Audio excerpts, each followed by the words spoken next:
What are your expectations for him year one? I think this is a wild card because you could look at it and say, holy cow, 86% of the wide receiver targets have been vacated. Keon Coleman was taken with their first pick. He's about to go nuts. Or you could say it's a paint by numbers scenario. What happens with Keon Coleman year one for the Buffalo Bills? I think that the very end of what you had just said there is valid, where it makes it polarizing, or almost the wild card of the unknown is there among a lot of fans, where you can see both worlds being true, where maybe he will be a target whore if everything's going well. Yeah, sorry. I love it. That's If NFL terminology right there, yeah, folks. hey, they use it in the industry. No.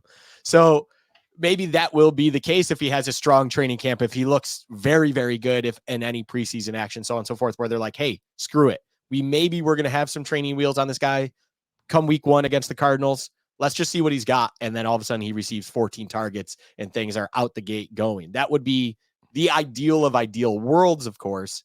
Realistically, I do think there's going to be a little growing pains, training wheel situation where it's understandable for someone, especially going up to the pros and not having that full off season yet, kind of needing like getting up to speed time to really get their footing and understand what's going on. The offense is complex and everything like that. So overall, especially comparative to what you run in college, no matter where you are. So effectively, he's just going to need probably time where he's going to be, I'm not going to say he's lost in the shuffle. He's just a part of the shuffle that is the receiving options. That's just what he's going to be, especially early on. As the season progresses, I can see a guy like Keon, if there's a rapport there, if you're noticing kind of a connection really being well established with Allen and trust is being developed and all of that's going, it could then steadily increase as we're getting into the later parts of the season, into the more important games. And next thing you know, another ideal world would be that he becomes a very key contributor as they made the playoffs to kind of make another push that is great in what a lot of national media or even individuals from the outside look at as a more of transition-ish year for the Bills. Now, it's hard to call it a full rebuild or even a rebuild of some variety when you have 17 under center. That's why it's transition. I feel like that's the catchphrase that people like to use, because you're never fully rebuilding when you have a top 3 quarterback in the league. So right. Overall with Keon, that's kind of what I expect. I expect the latter of what I was kind of talking about, where there could be a progression. He's going to be in that shuffle, everything like that. And there is a scenario, there is a world out there where maybe the speed is just too much for him in the sense of figuring out the offense, really being kind of that guy who can be leaned on as a perimeter option. And they just do need to lean more so on your Curtis Samuel, your Khalil Shakir's, everyone else, your Mac Hollins, all those guys who are in their NFL vets now at this point. They all have figured it out, and they'll be able to kind of run the show as Keon just still makes his splash contributions wherever that may be. That's, that world does exist as well. And I think pinpointing it down, I think that middle one I mentioned, where it could be a little bit slow out of the gates, but as the season progresses, similar to the trajectory we saw with Kincaid. Now his was kind of amplified due to injury to Knox, which just gave him an even better opportunity mid-season to thrive. But I can see something similar happening to a Keon Coleman, where it takes him about a month or two to really figure it out, get his footing, really get up to speed, and then from there, take advantage of any opportunities thrown his way, where then come next season, I think that's where we then become very comfortable with the Keon Coleman being a number one situation at the perimeter, and we hit the ground running from there. It's apples to oranges, but I'm going to ask you a few questions here. One, would you take Dalton Kincaid's season for Keon Coleman? Again, apples to oranges, different position, and he had Dawson Knox standing in his way for a good chunk of the season. But let's just go with the stat line. Dalton Kincaid last year in his rookie year, 73 receptions on 91 targets, 2 touchdowns, 673 yards.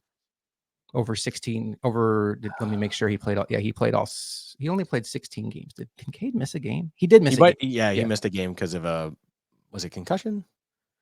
Yeah, it was something where it wasn't like a really high quality opponent, so I wasn't overly worried about it. Yeah. But yeah.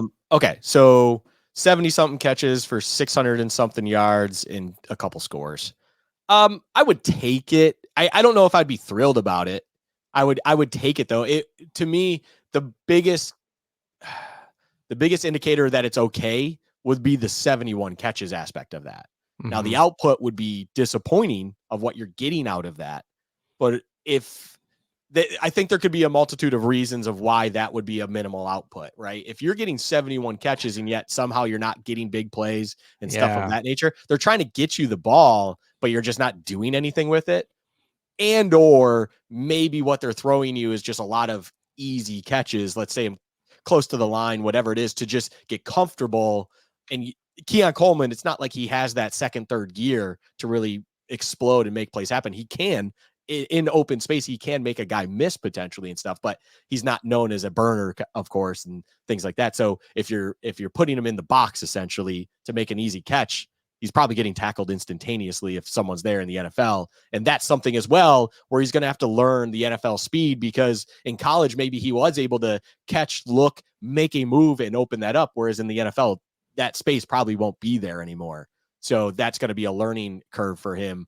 But I guess, yeah, to answer the question and kick it back to you, there wouldn't be a disappointment in a sense of, okay, at least they trust him, one, and he's gotten a lot of touches, so he's getting there. But it comes with a little bit of an asterisk where disappointment is there in the sense of it wasn't anything better, being that it would be that many receptions.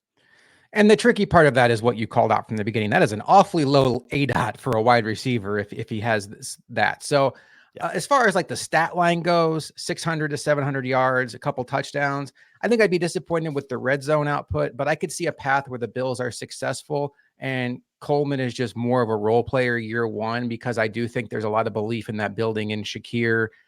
Obviously, they believe in Curtis Samuel. Maybe you get a surprise season out of someone like a Chase Claypool, and then obviously Kincaid and Knox are going to factor in along with the running backs. But I think what's tricky about receivers is it's very easy to say, well, look how fast wide receivers come in and hit the ground running. And there's like this long list of examples of doing so. I mean, look no further than last year. Puka Nacua comes in and gets 105 receptions for nearly 1,500 yards. That would be amazing. We would all take that out of Keon Coleman. But when you look at the rest of that rookie class, the next highest receiving output is Rashee Rice, 938 yards, 7 touchdowns. Jordan Addison, 991 or 911, 10 touchdowns. Nobody else in that class had over 900 yards. And actually the fourth person on the list is a tight end in Sam Laporta. And we all look at guys like Zay Flowers, Jaden Reed, Josh Downs, kind of go down the list, and you remember them having good productive years for their team. But when you look at the season in totality, it really equated to more of like 700 to 800 yards. Yeah. That's where I think the target is for Coleman. Somebody in this class, history says it, somebody in this class is going to explode.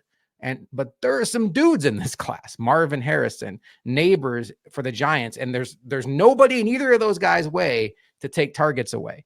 So I think there's no rule that says only one guy can blow up. But since 2000, I had this in front of me. Since 2000, we have only seen 16 receivers break 1,000 yards, and that goes back to like Anquan Bolden in 2003. And more recent examples, you had guys like Jamar Chase, Puka Nacua, who we already mentioned, and there was another one, Justin Jefferson, break 1,400 yards, but those guys are outliers.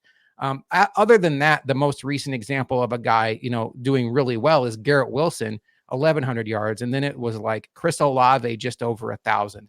If Keon Coleman breaks 1,000 yards year one, I think we all do handstands and get really excited about his future. But to me, the sweet spot for him is around 700 to 800 yards. And like Luka said, the most important part is he continuing to get better as the season goes on. What you don't want to see is a hot start and then a plateau. You want to see continuous improvement and continuous comfortability out of Keon Coleman. So we are absolutely aligned on that. Thanks for watching this clip from Bill's Chat. For the full episode, you can find the link in the description. While you're here, we would love it if you took the time to like and subscribe. That way you'll never miss when we upload new content to Bill's Chat on YouTube.